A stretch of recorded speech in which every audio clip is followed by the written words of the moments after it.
Have you noticed how the world is littered?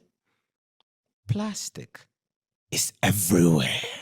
Oh, I met a polystyrene plastic couple, but their marriage was kind of complicated. Polyethylene terephthalate, the man, played a faithful husband. The woman played a clueless wife. Life played the hitless game, and death played a silent knife. But they stay for the children, just like plastic. Durability outweighs toxicity. It's like music. Their souls are burdened by the notes, whose symphony is undecomposing, but the melody is growing too dark for hope's comforting. How reputation attaches to a familiar pain. Hurt me. Hurt me. Only in the ways of learned to heal, and I will stay. That's my polypropylene philosophy. Plastic is everywhere. These streets are full of tattered souls, and it didn't begin on the eve of Last Supper. Contentment poverty rules our world Adam's sins, and our spirits plead for salvation at the altered pavement. Plastic feet in the illusion of movement, for the souls on concrete and the souls on concrete. Then finally, concrete on souls. Our souls bear us witness. For survival we live and return on investment. Only death brings the pleasure of retirement. The polycarbonate career builders. You should see them every evening in their vehicles. They are like corpses being moved in their caskets, watching the world from a tiny window thinking, rest at last. We pay a price for the fulfillment of freedom. Some hike from the mountains from the unforgettable feeling. Others hike from their unforgettable ceiling.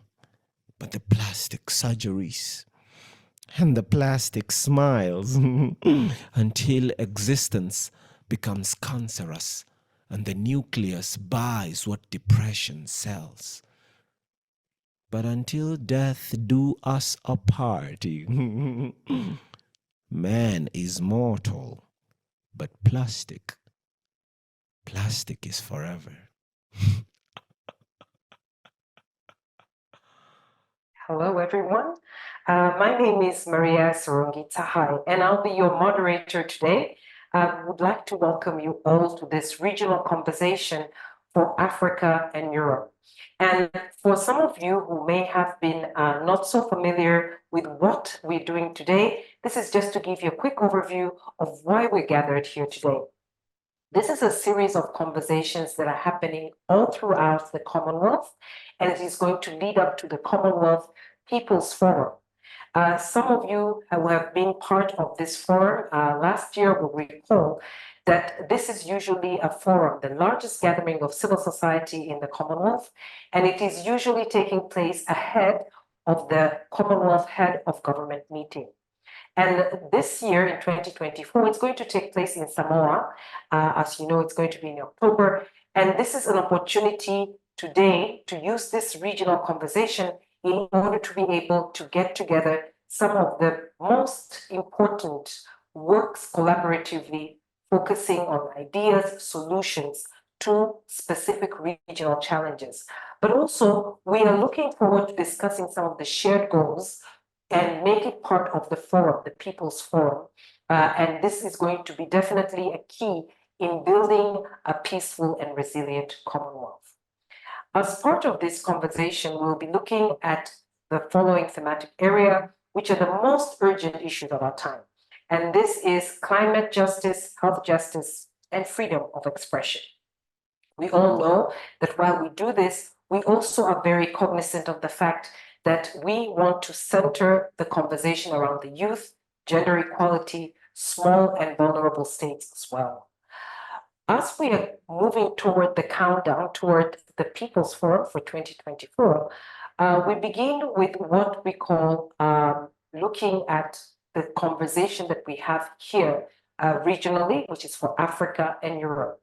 And we will have many diverse opinion and statements and presentations from panelists, but you'll also be able to take part in breakout rooms, which is going to be very key and part of the contribution that you'll be making. So let us quickly look at some of the recommendations as key points that came from last year, November 2023, from the People's Forum that was held in Rwanda. So one of them was, and it's very key, nothing about us without us. And if you recall, this is a motto that is usually used as a motto to embrace diversity, to be inclusive, and to make sure that nobody is left behind. This, of course, means that conversations, together with looking at issues that include people with disability, people who come from diverse economic status, and marginalized groups. The other theme another outcome that came from this was the Declaration for People with Disabilities. And this was a call to agree that such a declaration will prioritize the rights and interests of disabled people. Another key point that came out from the People's Forum was the fostering of cross-section collaboration and partnerships. Now, it sounds like a mouthful, but it's basically about collaborations between the civil society, government, private enterprises, and diverse community as well, of course, focusing on the theme areas of climate justice, health justice, and freedom of expression.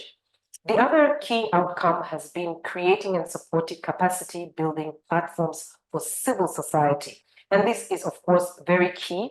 As we know, these are going to be key in the thematic areas as well. For example, in terms of the health of the climate justice, there was a call in order to support strategic litigation and litigation processes. This is in order to enhance legal framework when undertaking some of the activities surrounding climate action.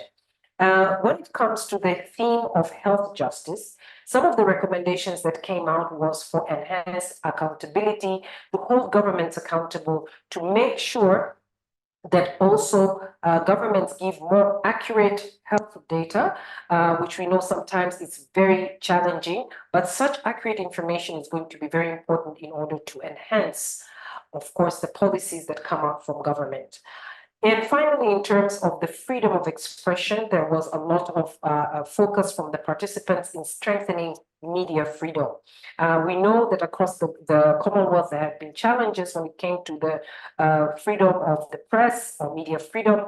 And one of the call or suggestion was to establish the so-called legal defense network, which is going to be key to support both the journalists individually and collectively, media outlets as well, in safeguarding freedom of expression, and of course, addressing some of the challenges that we all know about, which includes some restrictive laws and political, sometimes even economic interference in the media.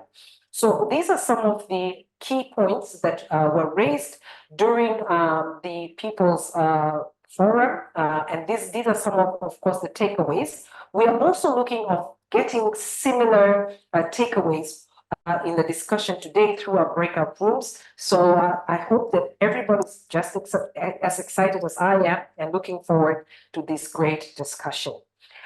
So in order to ensure that we keep time and we give more room for people to discuss, we are moving now on to our panel discussion.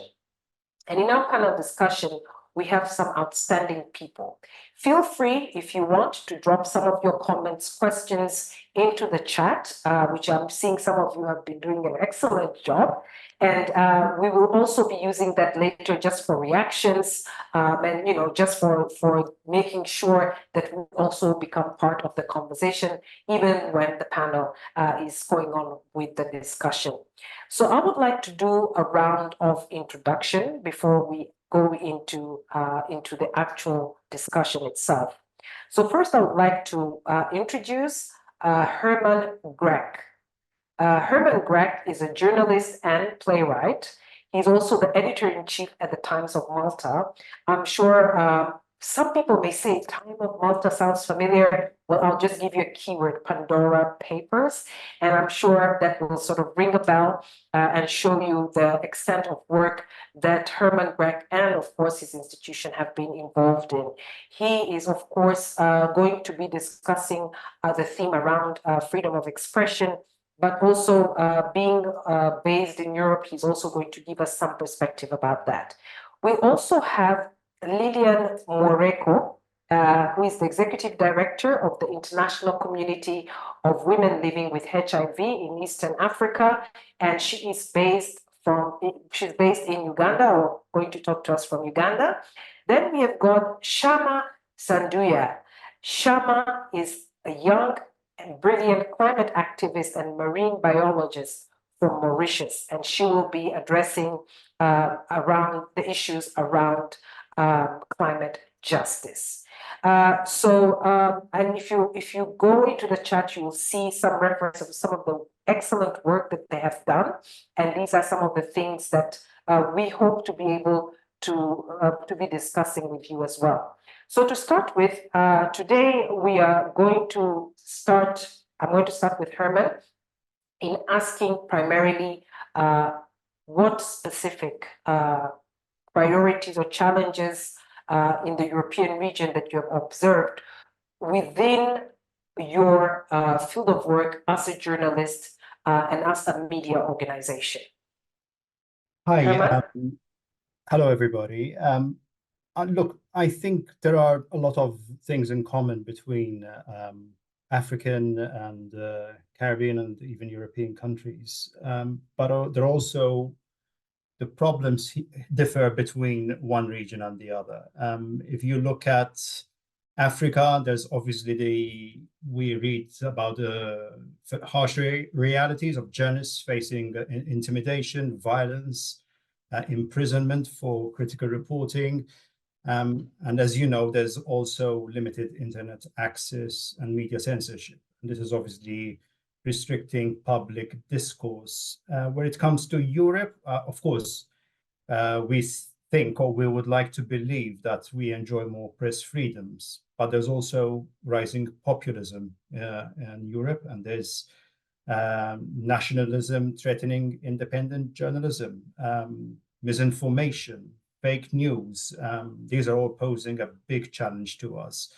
Then there are often more subtle forms of suppression, including in my own country, where the government will attempt to manipulate media narrative, having a state broadcaster which effectively becomes a propaganda machine, and where they're, in a subtle way, again, undermining the independence of journalistic institutions.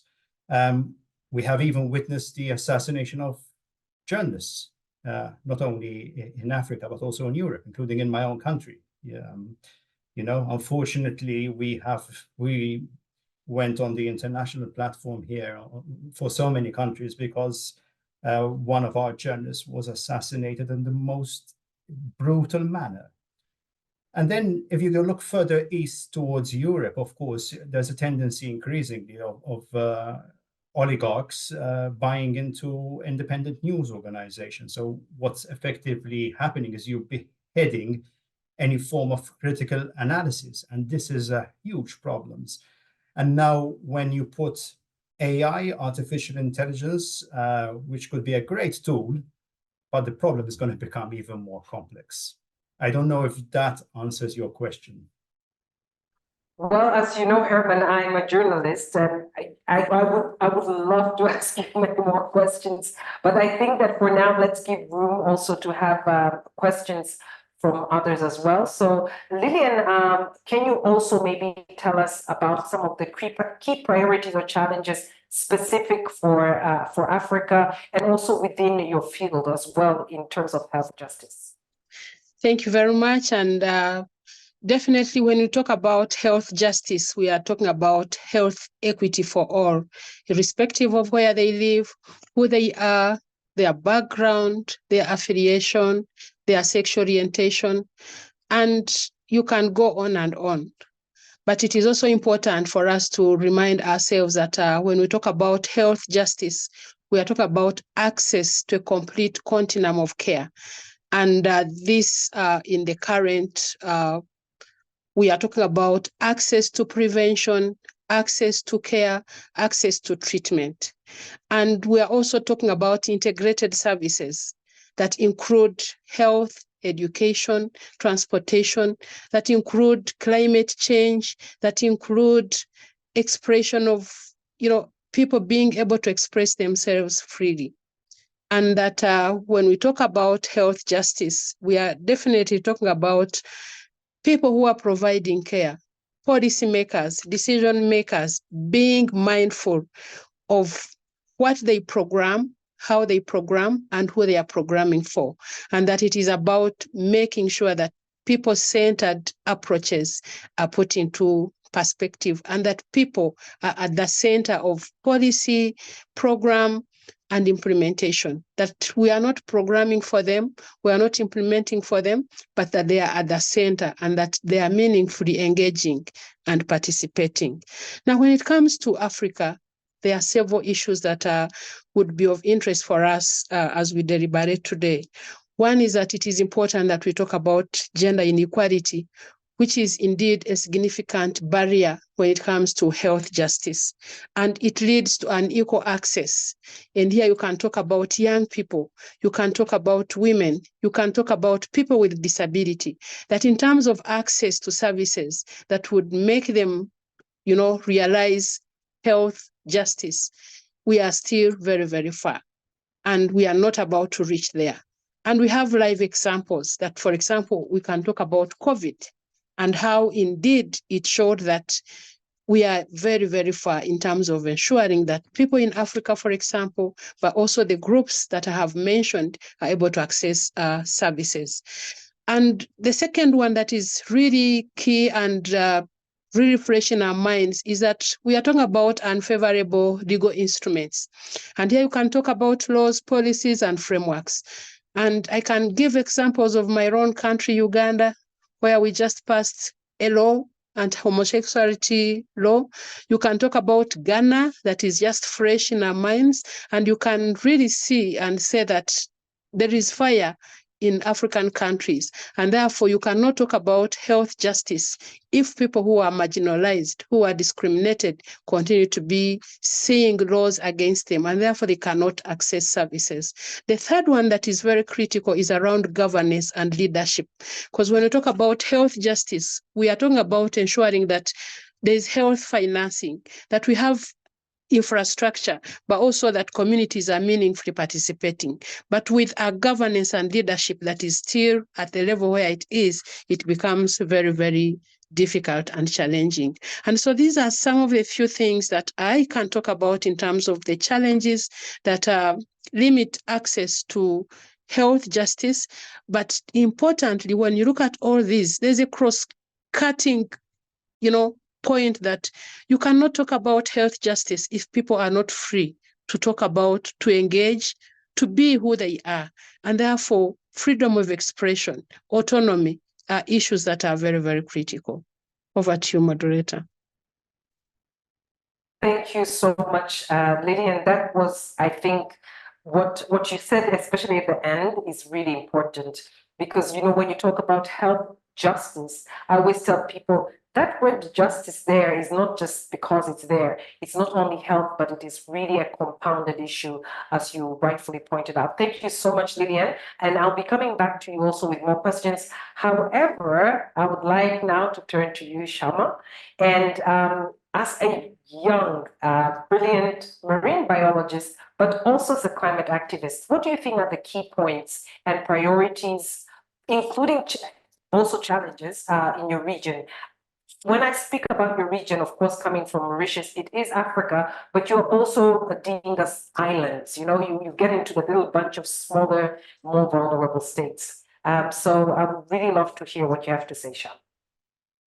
Thank you so much, Maria. I have a lot of things to say about it, of course. What we need to think about when it comes to the challenges that Mauritius faces as a small island developing state, or rather as a big ocean state, and as being part of Africa, is that we we don't have the proper structure to deal with the climate crisis at the moment. And of course, Mauritius is a small island, so we are limited in terms of resources. But it also has to be, we need to think about the fact that our resources have been depleted since 400, 500 years ago, when the first colonizers started coming to the island to cut down the trees and everything. So they modified the ecosystems and stuff, and the biodiversity as well. So the island itself started becoming more fragile.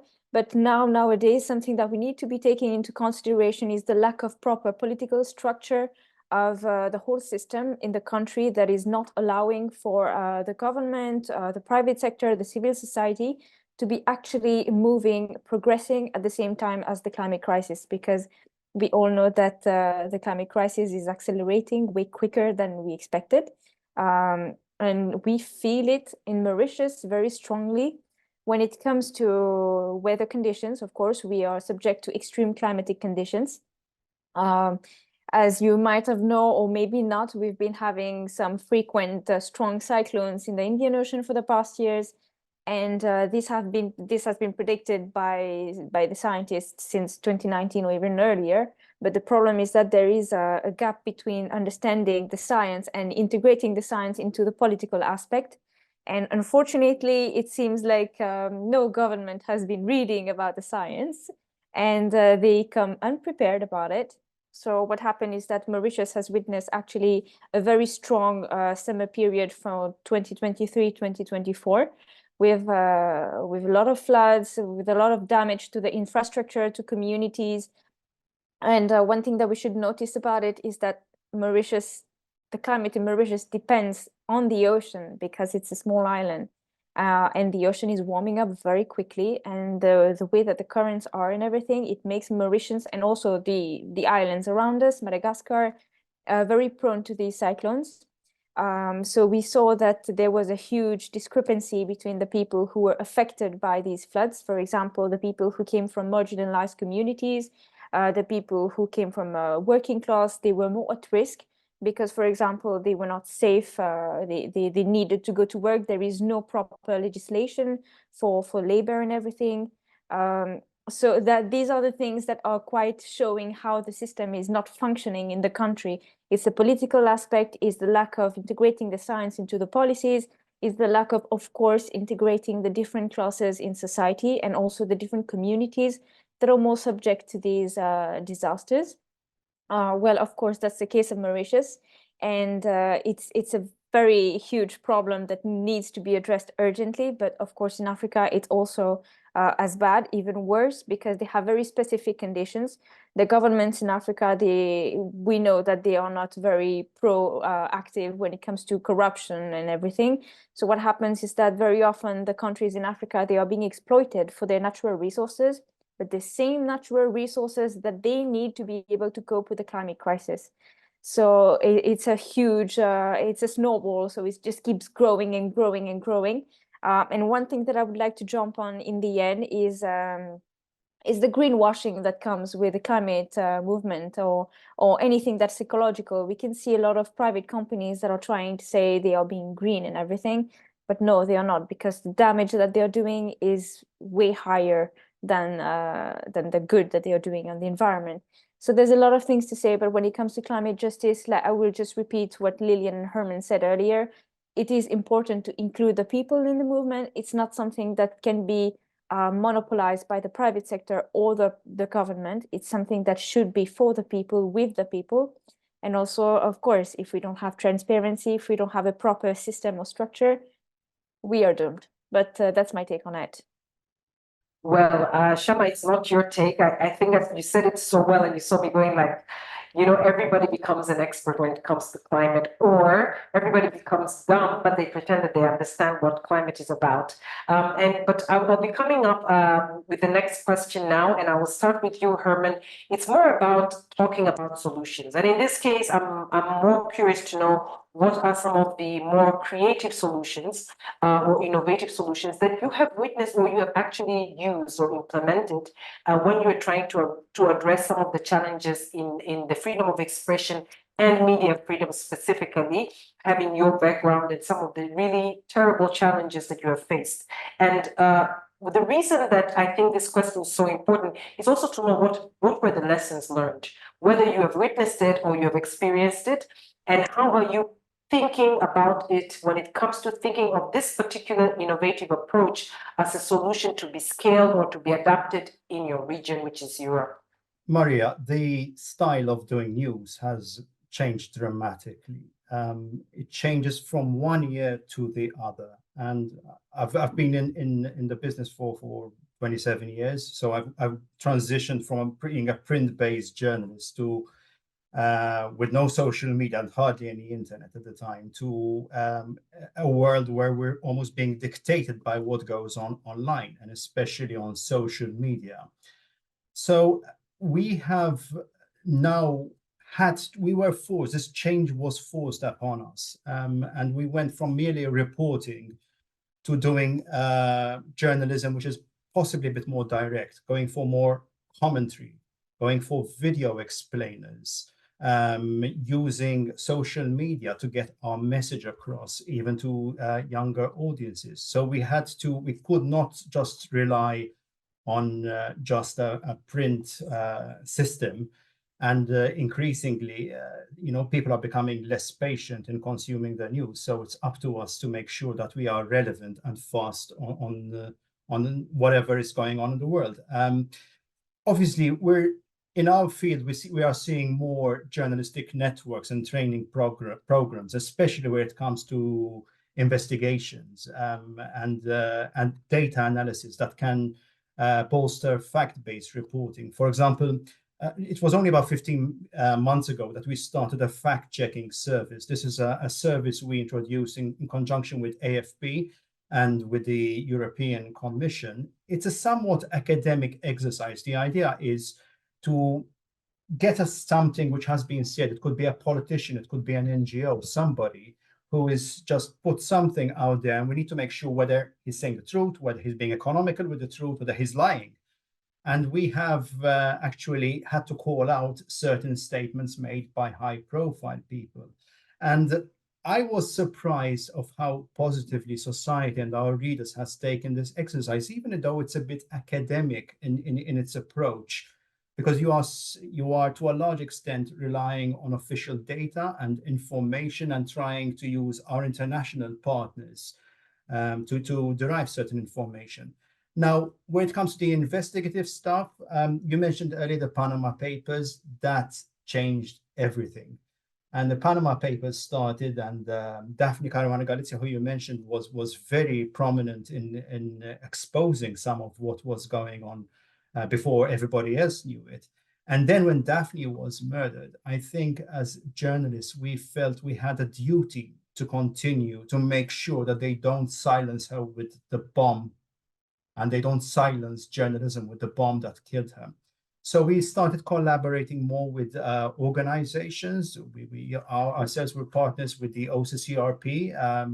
It's an international organization, that Daphne Caruana Galizia Foundation. We collaborate with them in more ways than ever before. And they were also taking on certain investigations with our international journalists. And that has really helped us to weed out the bureaucracy in a way, and to come out with stories. Then, of course, look, in my position, I have also tried to give a platform for marginalized voices.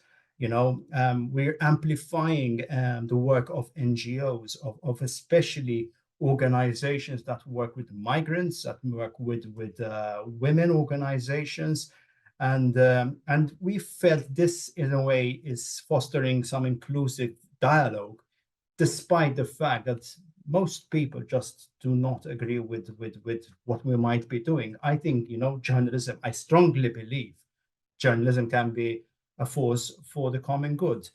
And we need to stick to the facts. We cannot stick to conspiracy theories, and there are so many of them today. We need to be really, really careful. In my position, Maria, I've also tried to take a bit of a different approach in the last 10-15 years, because I'm involved in theater myself, and I've taken on producing and directing plays, and I wrote the last couple of plays as well. tackling issues that are real. So I've tackled stories like the Lockerbie bombing. I tackled stories like it's a play called Lampedusa, which deals with the issue of migration from Africa to Europe. In the last play I wrote about the murder of Daphne Caruana Galizia, and I think by bringing important issues to life on stage, we can, circumvent some of the censorship or self-censorship, or maybe even the straitjacket that us journalists put ourselves into. So when I wrote the story about Daphne's murder onto a stage play, my idea was not to glorify Daphne and to point things, but I just needed to explain the story beyond the headlines. And this is where I feel that art and culture has a big role to play, to intertwine their resources with journalists and to try to bring real life complex stories to an audience which is not easily distracted by mobile devices, by anything, by all the distractions we have at the moment, to be able to sit down for an hour and a half and to tell the stories. And I think we need to understand more. We need to start looking more at the potential link between arts and culture and journalism. I know, for example, in Uganda, there are theater groups. I was reading about rural communities that are doing interactive performances about HIV and AIDS prevention. I think this is an amazing idea. But we need to really start understanding that news should go beyond just what is in the headlines. And us journalists have a role to engage with the rest of society. Thank you.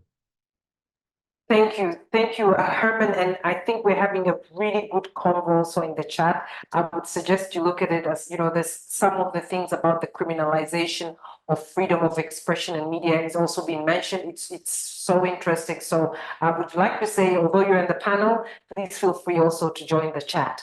But getting to you, Lillian, it's again the same question. If there's any innovative, creative solution that you have witnessed or you have implemented, especially in terms of health justice that you have been so much embroiled in, and also what are the lessons and how are we going to be able to maybe scale or adapt some of the things or some of these innovative approaches that you've witnessed or implemented?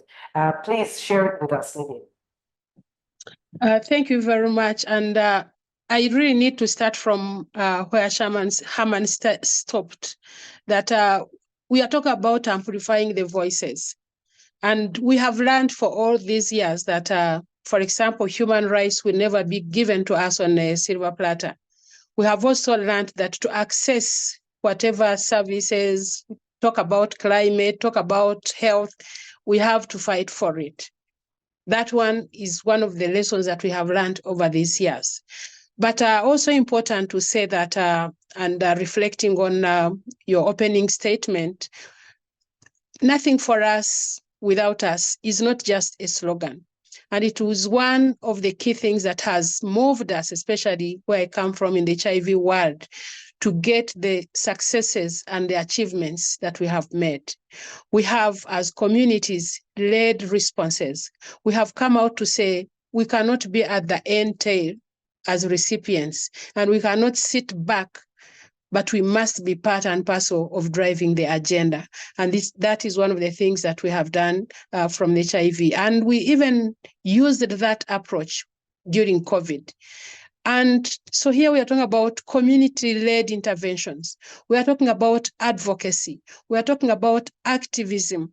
We are talking about people getting out of the comfort zones to say enough is enough, to say we deserve better as people. We deserve better as human beings. We deserve better as citizens of our countries. And that's what we have done. And some of the examples that I can give that have resulted from that, and for people who've been there long like me, for example, we know that there's a time when access to antiretroviral treatment for people living with HIV was like a dream, and nobody knew that would get a point where everybody is able to access. But we fought for that. We said we must advocate for access, that what is good for a person in Europe what is good for a person in America is good for a person in Africa. And we demanded and advocated and got treatment. And now we are able to talk about universal access to treatment. There was a time when mother-to-child transmission was a big issue. Children were being born with HIV. And as women living with HIV, for example, we said, no, if we must end AIDS in children, women living with HIV must be at the center. And we demanded, and we were at the center, and we worked hard to make sure that we were able to get children who are HIV negative. There was a time when resources were not there. Communities, people living with HIV, people, key and vulnerable populations, civil society organizations. I remember in Vienna in 2010, civil society organizations undressed. We said, no, we need a fund that is going to ensure that there's funding for the HIV response. And that's how we ended up getting the Global Fund. So the list is long, but to say that we must have a movement that demands.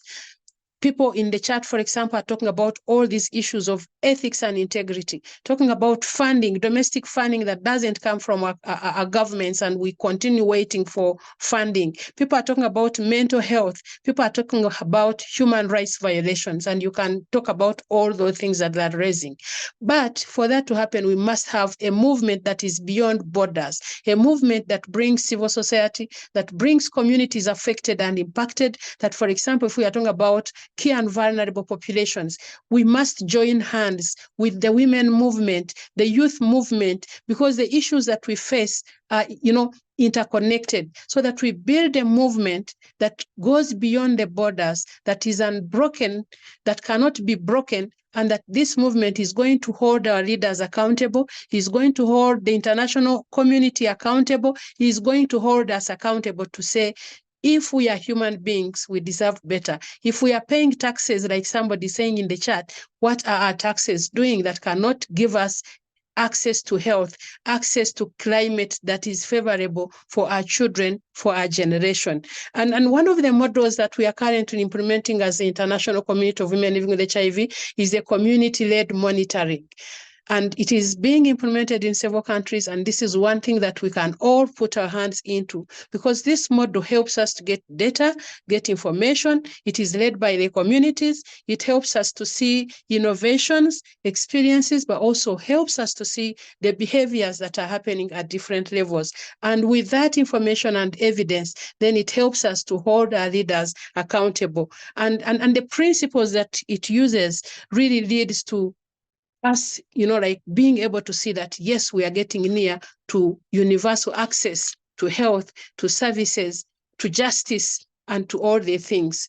And the last one, but not least, is that, for example, we as African women, we've come up with what we call the HIV Choice Manifesto for women and girls. And this we have started because we've seen that when you talk about prevention, when you talk about HIV new infections, we realize that most young people who are getting newly infected are adolescent girls and young women in Africa. And when Shaama talks about giving a voice, visibility, we are saying we must give a voice to the young people so that they are able to tell a different story in their future, not a story of HIV. Because some of us are telling this story because there were no tools. But now we have prevention tools. We have, for example, the dapivirine vaginal ring. We have cabotegravir, which are there on the market, which should be accessed, but these young people are not accessing them. So we've come up with this movement to say, let's have a movement beyond generation, beyond age, beyond country, so that we demand for prevention for our young people. So to crown it is to say, we must work together. And this conversation is important because we come from different parts of the world, parts of programs, parts of interventions, but everything we are talking about is interconnected. And therefore, it is important that we build this movement to say enough is enough and we need to be at a different level. Thank you so much, Lillian. Thank you for your passion as well. It speaks a lot, and I'm seeing that everybody is giving you more ideas, including the fact that people with HIV should be included in the group of people with disabilities. So I'm very conscious of time, but Shaama, I don't want to be the one who's going to take away your time. So we'll probably leave the last question to be shorter, the answers for the last question. But I would really love to hear some of the innovative and creative solutions that you have implemented or you've witnessed, lessons learned, and whether this can be scaled or adapted. Shaama, please. Thank you so much, Maria. I will try to keep it short. Of course, as I mentioned earlier, the politics are very complicated in Mauritius, so it's very hard to actually implement anything that can be done on a proper scale. But one thing that comes to mind is something that is going on about one of the projects in Mauritius. It's called the Reached Reef project, and it's a project that has been funded by the UNDP, and it's something that I think the ideology behind it is something that we should take into consideration, especially when we're talking about the climate, when we're talking about extreme weather conditions and ecosystems that are required to fight them. So basically, this approach is to take into considerations the ecosystems that an island like Mauritius has, from the mountains till the coral reefs, because all of them, we need them for the floods, we need them for everything, and to implement them in different kinds of structures that we have, institutions that we have. For example, I think this is the case of many other islands and other coastal areas in the world. They are mostly privatized. They have private properties, they have hotels, they have villas. And the problem is that the people, Mauritians, for example, the local people, they don't have access to these beaches. And these private properties, they interfere with the current of the ecosystem there. So which means that it affects the region in terms of the flow of the water, the dynamics of the water, and the temperature and everything. So I think that the implementation of looking at ecosystems from the mountains till the sea, till the ocean, and seeing everything working in a holistic manner, along with the people who live besides them, is a good thing to do and to implement at different level, whether it's a governmental level, a national level, or even like a whole local level, regional level. But that is something that is, I think, more idealistic than being done, because it takes a lot of resources, expertise, skills, and political will, of course. But that is something that I think that can help work, because we cannot reverse the climate crisis in this moment. We can only adapt to it and mitigate the impacts. So one of the best things is to go back to nature, but that's my take on it. I'm sorry, I tried to keep it short.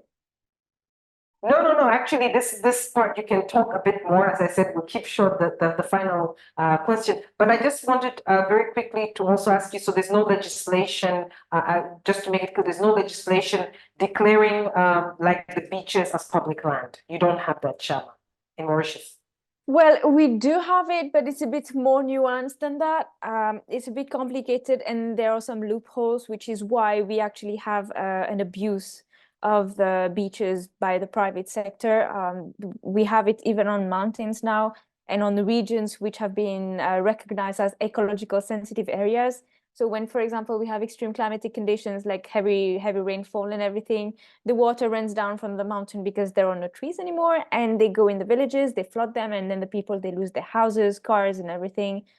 So that's something. But coming back to legislation, one thing I wanted to point out is the need for nature's rights, the need to recognize nature as being a being and having rights, because at this point there is no respect for nature, whether it comes from governments or whether it comes from the private sector, because we can see that profit is the priority for them, but profit is not priority for us, because we can barely benefit from it. And second of all, we can see that the more they destroy, and the worse the condition is. So we badly need to advocate for nature's rights throughout the world. And I would say that the urgency is even more on islands because of the limited space, capacity, and also the lack of political will, of structure, and of course the high level of corruption and everything.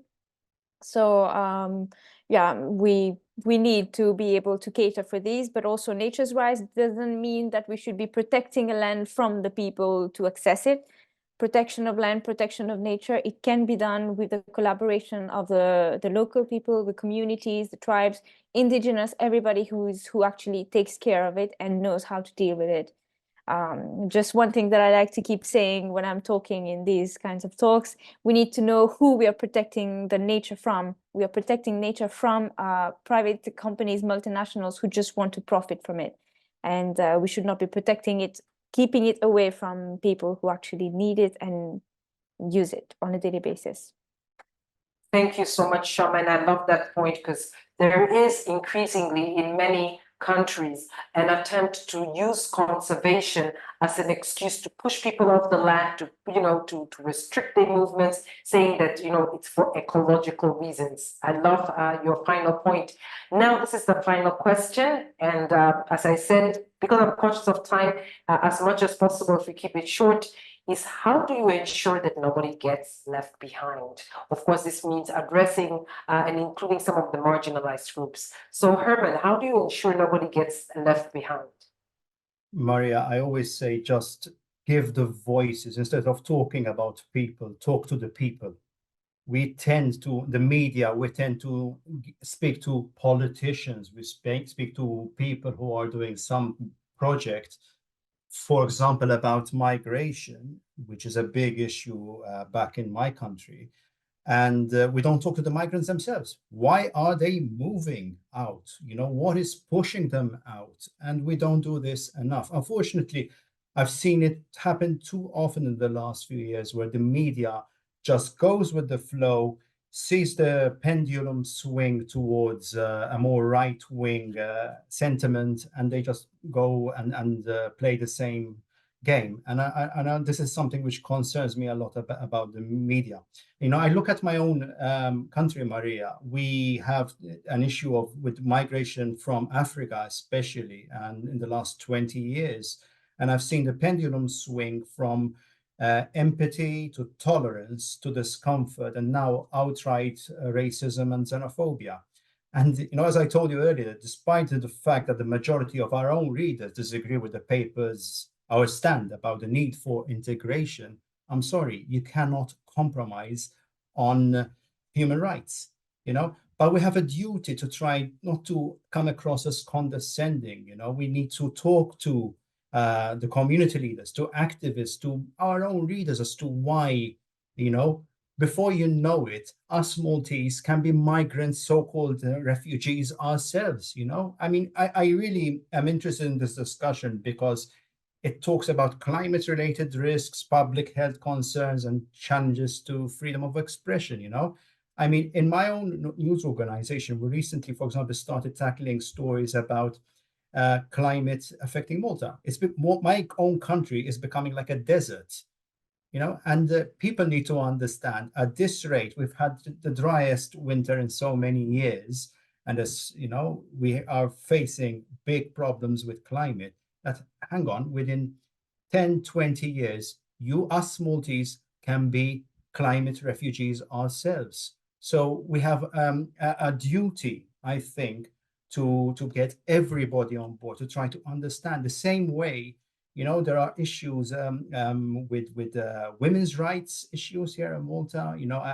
Finally, I think a lot of women are finding their voice and they're understanding that they can come to us and speak to us about these different issues that they're facing. And obviously, we have a duty to be out there, not without any, I hate using the word bias, but I think we have a duty to give certain sectors of the population a bigger voice, because only in fostering this kind of collaboration and inclusivity can we fight off the challenges that no voice goes unheard.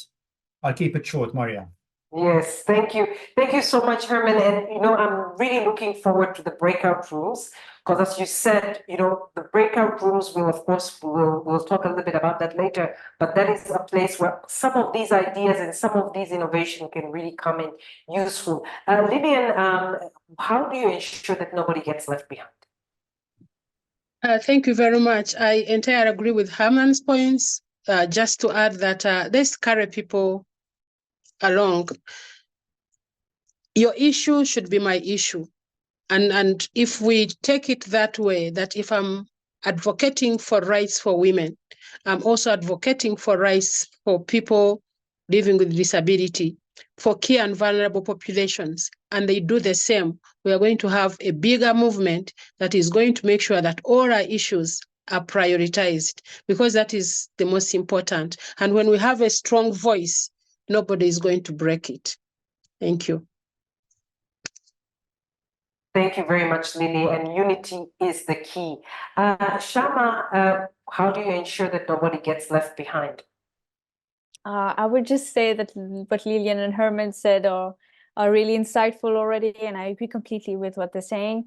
When it comes to the climate justice movement, and so the way to ensure that nobody is left behind is actually to integrate, to include the civil society at every stage of decision making, of setting up legislations, of making decisions about projects, even the things that seem very minimal, but for example, voting for laws in parliament and everything.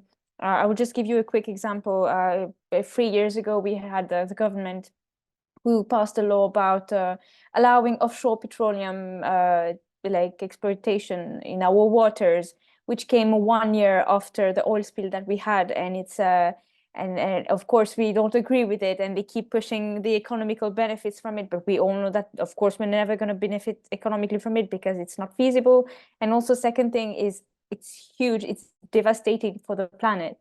But the problem is that civil society does not have the space to actually say, no, we don't want that. There are some members in parliament who actually advocate against it, but the problem is that it's not enough. And the way we see the power system in Mauritius, and I believe it's the same in other islands and countries as well, is that the power rests solely on the ministries, on the minister and the prime minister. And the problem is that, okay, you have a multi-stakeholder table where private sector can give their decisions, but the representation of the civil society is not taken into consideration. It's also true with other different sectors, and I believe that there is a need for it. There is a need to put the civil society around the table. And when I say civil society, I just don't mean organizations alone. I also mean activists. I also mean people whose jobs are directly affected by it. So I believe that the inclusion of everybody, of the civil society in communities, marginalized communities at every level, is crucial, so that nobody really gets left behind. Thank you so much, Shaama. That is so inspiring, especially looking at you being young and all that, and you're just so focused. That's brilliant. So we've come to the end of the first part, which has been this panel discussion, and I would like to give a huge shout out and thank you to Herman, Lillian, and Shaama for this wonderful discussion. But also, it was a great way to sort of get us started and make sure that the conversations we'll be having in the breakout rooms is going to be just as exciting, but also this is a chance for everybody who's here and will be assigned to the breakout rooms to bring in your ideas, stories of success, and also to have key takeaways that can later be used when preparing for the main forum. So it's very nice to have everybody back. I hope that you've enjoyed just as much as I have the breakout rooms. I have been able to go here and there, catch a little bit of the discussion. And I want to give a big shout out to the moderators, starting with Herman, Lillian, Shaama, Rayma, and also Alan and Alice, Rayama, sorry. And I really want to say that I'm already looking forward to the recommendations and some of the inputs that we have.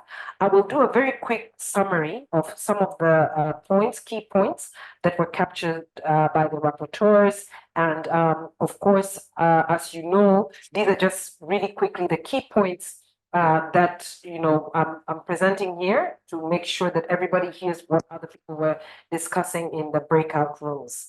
So the breakout room that was facilitated by Herman is going around the freedom of expression. And the discussion, I think I spent most time there and I really loved it. Of course, as you might know, I'm also a journalist by profession. So I found that really very, I even felt like, oh, yeah, I need to jump in here and say something. But I know I'll get my time and we'll talk a little bit about them as well, how the discussion will continue. But for now, the main point is that there's a problem with what is called the short-termism. So everything is looked at as a short term, and there is a need for common agreed standards that will be set around the freedom of expression, and it should be binding. So that's very important, that it has to be binding across countries and governments. And there's a need to use all the ways that the Commonwealth can to raise awareness and to drive this. There's some standards that will be published.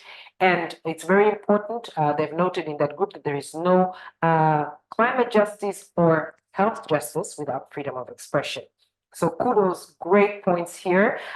Break room that was facilitated by Rihanna Masters involved also the freedom of expression.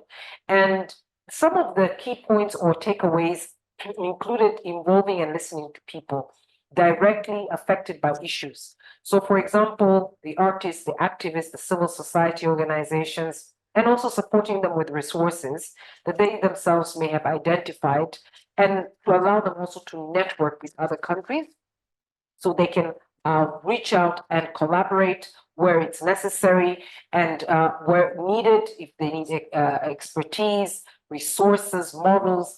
And also it's very important that this same collaboration should be for policy making, and there should be a way to make the government accountable as well. So we have the same theme running across. Then when we come to the breakout room, that was moderated by Shaama, we see, and that was around climate, we see that there was a recommendation about the need for hubs of communication.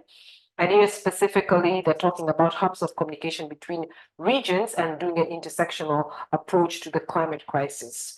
And that is because there needs to be an effective knowledge of transfer and collaboration. So it cannot be isolated or just, done in little groups. The other thing is it has to be relevant to the local context. That's very, very important. It has to be inclusive and meaningful. And of course, the main key point is nothing about us without us. It's the inclusivity about including women, young people, and vulnerable communities. The breakout room that was facilitated by Alice was talking also about climate. And the group there came up with some very important points, talking about how the Commonwealth citizens are really key and central to any change. And for that reason, the education around ecology, environment needs to be expanded and made part of basic education in Africa. And it needs to also include whatever is pre-existing curricula, both in Europe and Africa. So to have it integrated, and also that the citizenry itself can be used to generate the data about the environment. And this is using technology like smartphones to identify some of the areas or some of the climate challenges that people are facing.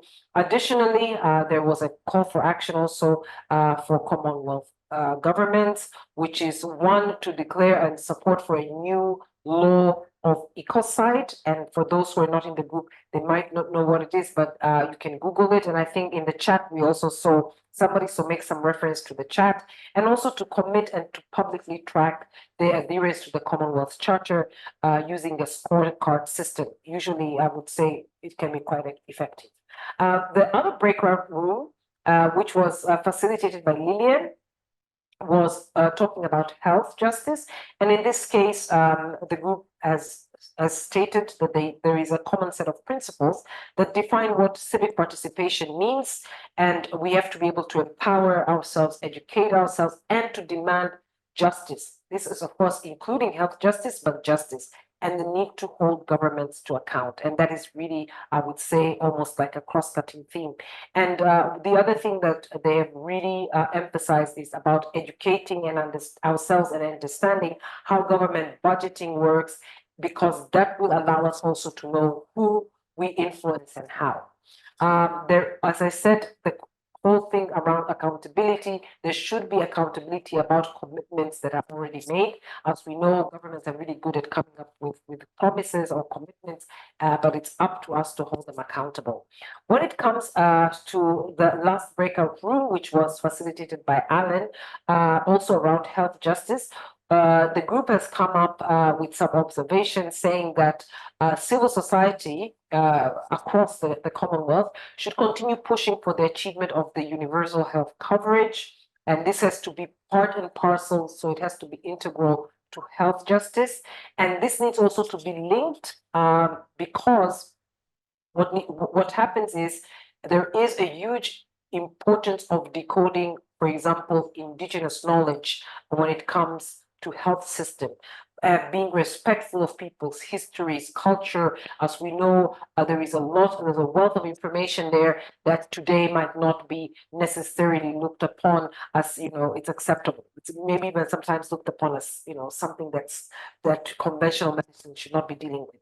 So as you've seen, these were some of the key takeaways. Extremely exciting. The cutting across, as I've seen in almost all the groups, no, not almost, all the groups, was around accountability, which I think is huge. It's very important since the People's Forum is going to be informing I'm sorry, I'm seeing some chat here. It will be informing also the heads of government meeting. So that means that when whatever is coming out of this has to also address what the government needs to do. And because of that, accountability was extremely important when it came to that. I would also now like to point out that there is a digital discussion platform. And it's very important that whatever we have been discussing today, if you want to strengthen the network, build solidarity. I'm seeing here a lot of people like, okay, call me, text me, email me. Oh, wow, we can collaborate. Great, super. So because of that, there is actually a discussion online, and you will be able to join at the end of the event. You will see there's a QR code that's going to pop up and a link to join. So make sure that you do that quickly before you leave the event. We would also like to tell you that we would love to see this conversation extended to social media. As you know, Instagram, Twitter, of course, Twitter is the quick one that, we can immediately get some reaction, but it would be great. And you can follow at Commonwealth.org. So that is the handle. So you will see some of the tweets, some of the posts that have been shared. And also it is very important for us, before you leave, even if, if you've not chatted so far, just drop us some chat telling us what you thought, how it went, and everything. I would like to take this opportunity to thank everyone. First of all, of course, our wonderful panelists, our facilitators who were in the breakout rooms. A lot of thanks to you who took your part out of a busy schedule at a busy time, wherever you are in the world, and taking your time to be here with us. And a special shout out, of course, to the entire team behind the scenes who have been working tirelessly and preparing for this event in order to ensure that our voices are heard. So I am so privileged as well to be your moderator at this wonderful conversation that we're having. And I do look forward to see some of it being picked up in the People's Forum, in the heads of government meeting, and making sure that nobody gets left behind. This is key, and it is very important. As you know, this is a wonderful forum. Keep in touch, follow the link and the QR code. Make sure you're part of the conversation. Never let your voice be drowned out. With this, I would like to say again, thank you, everyone, for joining and for contributing, and goodbye.